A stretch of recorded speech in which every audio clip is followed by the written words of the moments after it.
Halo teman-teman, balik lagi dengan saya Abi.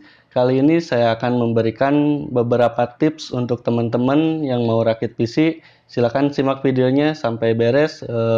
Langsung aja, yuk.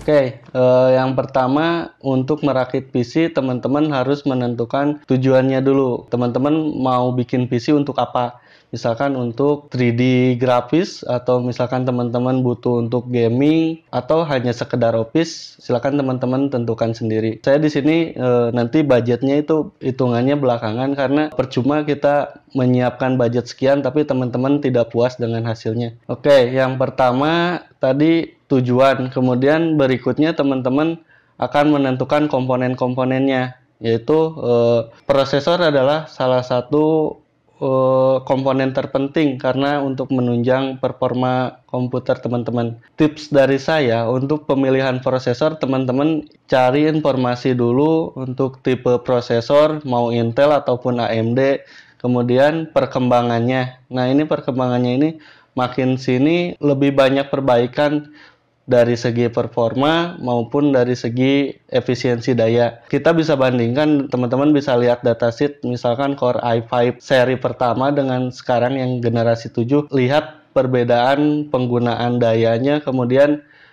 kalau teman-teman pernah belajar mikroprosesor, itu ada yang namanya instruction set. Nah, itu yang menentukan seberapa efisien prosesor teman-teman dapat mengeksekusi sebuah program. Jadi makin ke sini instruction setnya itu makin kompleks dan performanya udah makin canggih, makin cepat. Kemudian ikutin juga harganya. Nah, ini banyak, saya nyebutnya apa ya, banyak toko yang menjual dengan iming-iming misalkan Core i5, tapi ternyata teman-teman tidak tahu itu generasi ke berapa.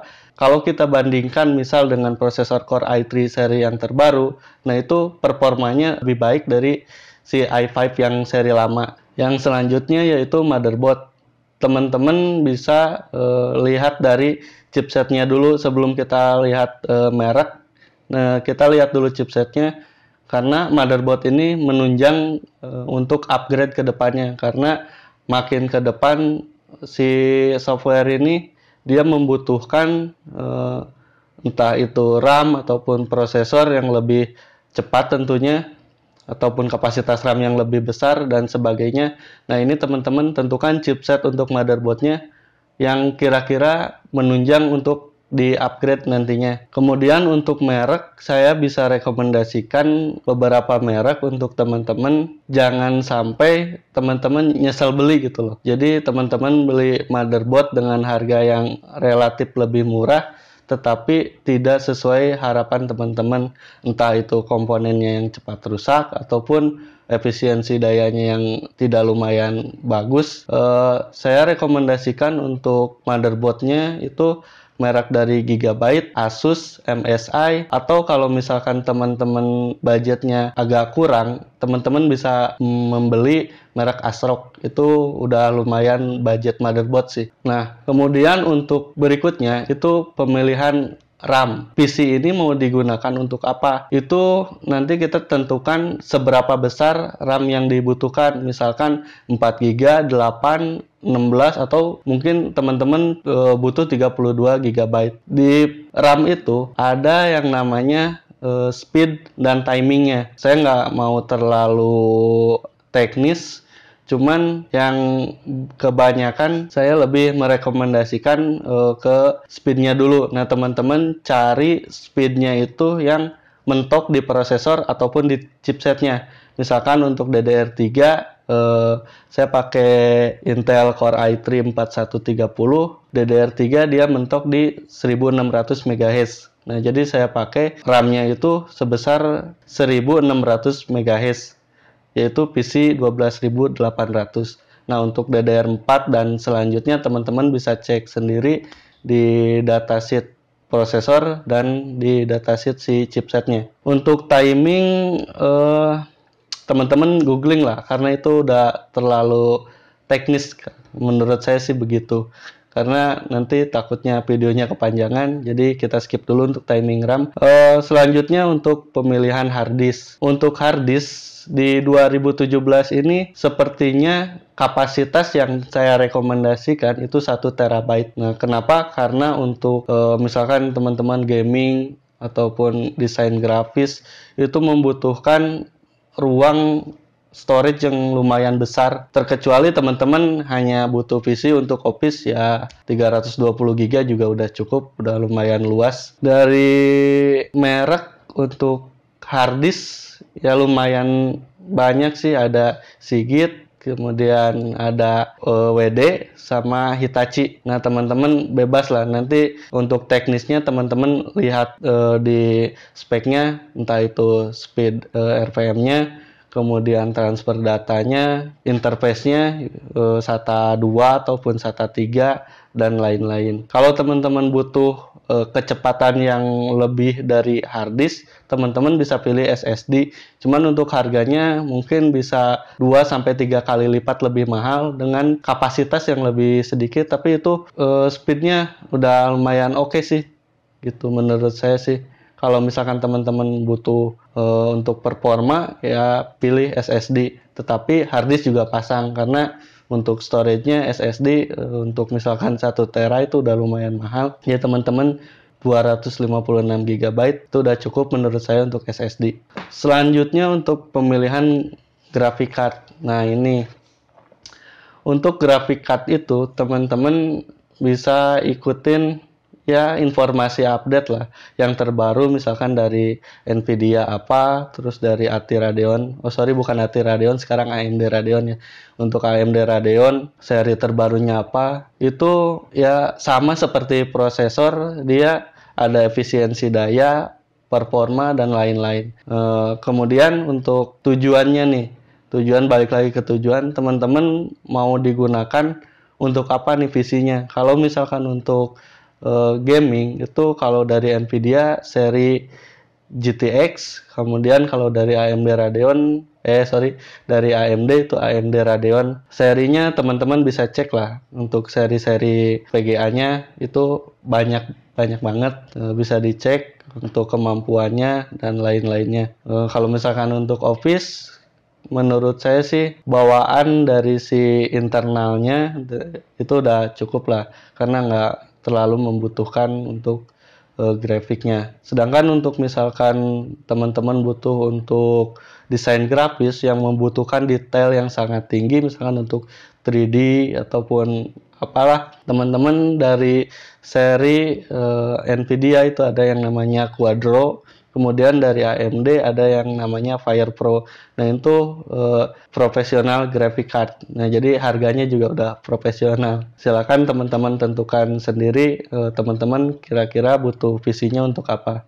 Di berikutnya itu pemilihan power supply. Ini menurut saya bagian yang sangat penting. Teman-teman jangan main-main untuk pemilihan power supply ini, karena dia akan menunjang entah itu umur dari si komponen-komponen yang teman-teman beli ataupun dari segi performa. Walaupun tidak signifikan, tapi ini berpengaruh. Karena untuk power supply yang bagus itu biasanya dia lebih stabil. Untuk merek, saya bisa rekomendasikan beberapa merek sih. Misalkan dari Corsair, Seasonic, kemudian apa lagi ya. Nah, buat teman-teman yang udah tahu lah, udah pengalaman, jangan lupa komennya di bawah, masukkan misalkan teman-teman tahu power supply merek ini udah lumayan bagus. Nah, silakan di komen. Yang terakhir saya masukkan itu budget. Nah, kenapa budget saya ini dimasukkan terakhir? Karena untuk memenuhi tujuan kita itu budget itu bisa dicari lebih mudah daripada mendapat kepuasan spesifikasi yang kita inginkan.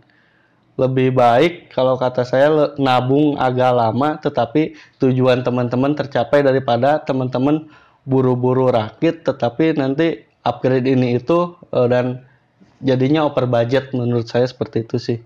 Berikutnya ada itu casing. Nah, untuk casing teman-teman bebas lah, banyak casing yang perlu diperhatikan. Itu dari casing itu bukan dari tampilan. Kalau menurut saya sih tampilan nggak terlalu gimana-gimana, tetapi dari airflow-nya itu maksimal atau enggak.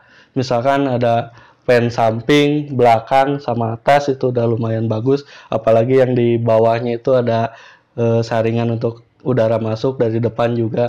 Nah itu yang direkomendasikan. Tetapi untuk office, karena prosesor ataupun komponen lain itu nggak terlalu bekerja berat, akibatnya tidak terlalu panas, untuk casing yang biasa juga udah lumayan worth it sih.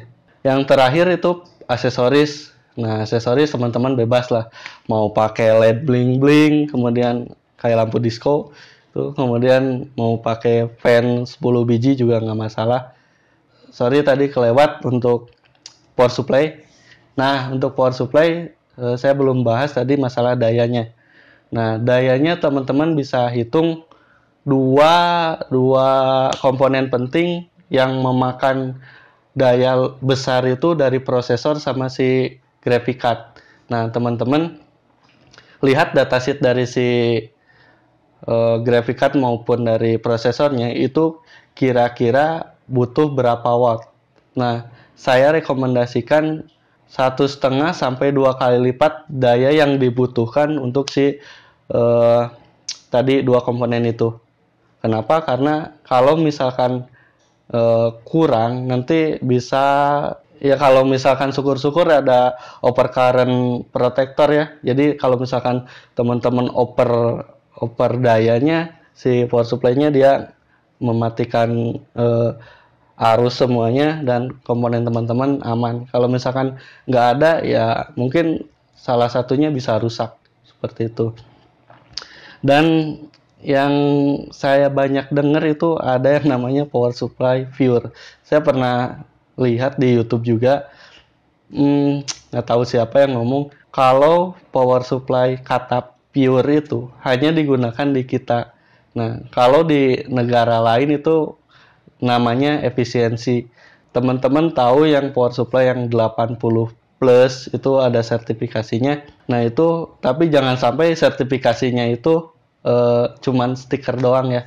Itu menandakan seberapa efisien daya yang dipakai oleh komponen PC kalian sama yang ditarik dari si listrik PLN-nya. Yang 80 plus itu ya sekitar 80%. Jadi kalau misalkan saya pakai 450 watt di sini untuk power supply, ya teman-teman bisa hitung lah maksimalnya di 80% itu di berapa watt. Nah, kemudian untuk si power supply saya udah lihat datasheetnya yang ini, dia ada peaknya, itu peak itu daya maksimal tapi tidak bisa lama gitu. Misalkan cuman berapa menit atau beberapa detik, itu bisa nyampe 500 watt atau 495 lah, segituan lah.